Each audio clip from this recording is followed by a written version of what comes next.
Welcome back guys. आज हम class 9 science NCERT के चैप्टर 1 का पार्ट 4 पढ़ेंगे। अब हमें पढ़ना है स्टेट्स ऑफ मैटर के बारे में, मतलब मैटर की डिफरेंट स्टेट्स के बारे में अब हमें पढ़ना है। Observe different types of matter around you. हमें अपने आसपास डिफरेंट टाइप्स की जो मैटर है उनको ऑब्जर्व करना है। What are its different stages, और इन डिफरेंट मैटर्स की क्या क्या डिफरेंट स्टेजेस हैं।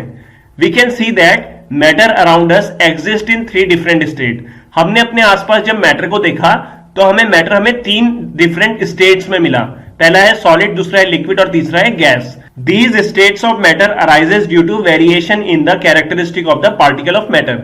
अब मैटर हमें 3 डिफरेंट स्टेट्स में इसलिए मिलता है क्योंकि तीनों डिफरेंट स्टेट जो है सॉलिड, लिक्विड और गैस, उसमें जो पार्टिकल्स हैं उनकी डिफरेंट कैरेक्टरिस्टिक्स या डिफरेंट प्रॉपर्टीज है। इसीलिए मैटर हमें 3 डिफरेंट स्टेट्स में मिलता है। जैसे मैं एग्जांपल लूं पहला सॉलिड का, तो सॉलिड में क्या होता है, जो फोर्स ऑफ अट्रैक्शन होता है पार्टिकल्स के बीच में वो सबसे ज्यादा होता है। और अगर मैं बात करूं लिक्विड की, तो लिक्विड में जो फोर्स ऑफ अट्रैक्शन होता है पार्टिकल्स के बीच में वो थोड़ा कम होता है। और अगर मैं बात करूं गैसेस की, तो गैस में जो होता है force of attraction between particles of the matter वो सबसे कम होता है। तो सबसे ज्यादा फोर्स ऑफ अट्रैक्शन सॉलिड में होता है, उसके बाद लिक्विड में होता है और फिर गैस में होता है। इन्हीं प्रॉपर्टीज के बेसिस पे, इन्हीं डिफरेंट प्रॉपर्टीज के बेसिस पे मैटर हमें 3 डिफरेंट स्टेट्स में मिलता है।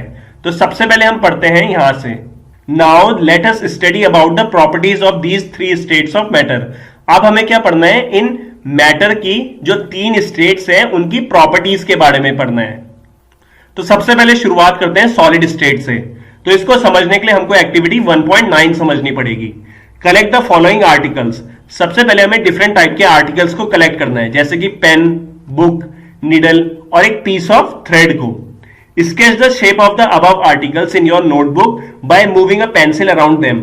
अब हमें क्या करना है, इन आर्टिकल्स के चारों तरफ पेंसिल मूव करा के इनकी एक स्केच बना लेनी है नोटबुक पे।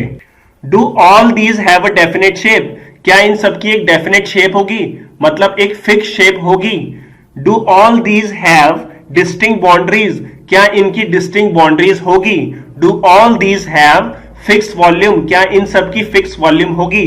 तो इसका आंसर है हाँ, इनकी डेफिनेट शेप होगी, मतलब इनकी शेप चेंज नहीं होगी। इनकी डिस्टिंक्ट बाउंड्रीज होगी, इनकी बाउंड्रीज भी चेंज नहीं होगी। और इनका फिक्स वॉल्यूम होगा, इनकी वॉल्यूम भी चेंज नहीं होगी। What happen if they are hammered, pulled और drop? क्या होगा अगर हम इन पे हथौड़ा मारें, इनको खींचें या इनको किसी ऊंचाई से ड्रॉप करें। अगर हम इन पे हथौड़ा मारते हैं तो इनकी जो शेप है वो आसानी से चेंज नहीं होगी। अगर हम इन आर्टिकल्स को खींचने की कोशिश करें तो इनको हम खींच नहीं पाएंगे। और अगर हम इन्हें ड्रॉप करेंगे तो इनकी जो शेप है वो जल्दी से चेंज नहीं होगी। Are these capable of diffusing into each other. क्या अगर हम 2 आर्टिकल्स को एक साथ रख दें तो ये एक दूसरे में मिल जाएंगे? तो ऐसा बिल्कुल भी नहीं होगा। Try compressing them by applying force. अब हमें क्या करना है, एक फोर्स लगाना है इन आर्टिकल्स पे और इनको कंप्रेस करना है। Are you able to compress them. क्या आप इनको कंप्रेस कर पा रहे हैं? तो इसका आंसर है नहीं, हम इनको कंप्रेस नहीं कर पा रहे हैं। All the above are example of solid. इस एक्टिविटी में हमने जितने भी आर्टिकल्स लिए थे वो सारे के सारे सॉलिड थे।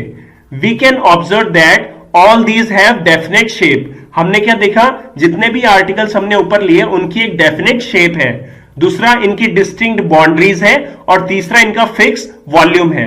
That is have negligible compressibility. और ये भी आसानी से कंप्रेस नहीं हो पा रहे थे।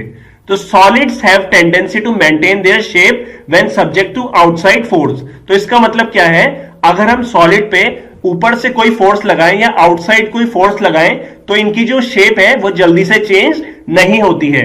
सॉलिड्स में ब्रेक अंडर फोर्स। अगर हम किसी सॉलिड में फोर्स लगाएं तो वो ब्रेक हो जाएगा, but it is difficult to change their shape.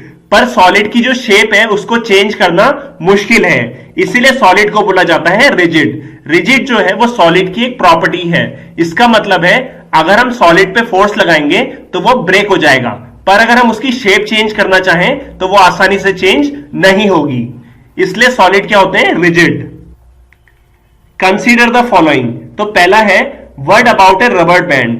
Can it change it shape on stretching? Is it a solid? अगर हम बात करें रबर बैंड की, तो अगर हम उसे खींचने की कोशिश करते हैं तो उसकी शेप चेंज हो जाती है। तो क्या ये सॉलिड है?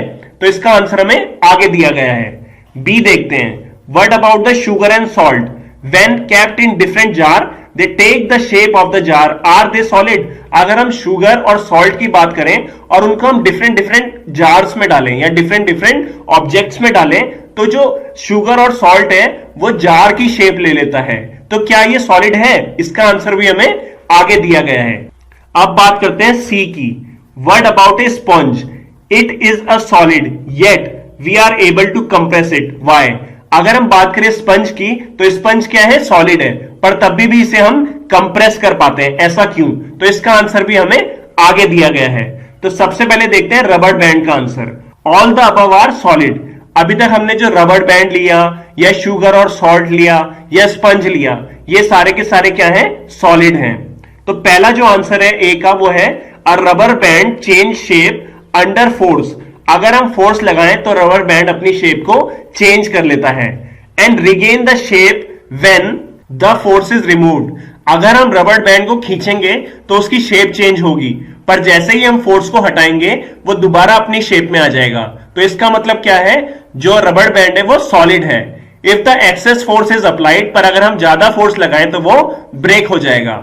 अब हम बात करते हैं बी के आंसर की। The shape of each individual sugar और सॉल्ट क्रिस्टल रिमेन फिक्स्ड। अगर हम शुगर और सॉल्ट के क्रिस्टल्स को हाथ पे लें या प्लेट में रखें या किसी भी जार में डालें, तो जो शुगर और सॉल्ट के क्रिस्टल्स हैं उनकी शेप कभी भी चेंज नहीं होती है। इसलिए शुगर और सॉल्ट भी सॉलिड नेचर के हैं।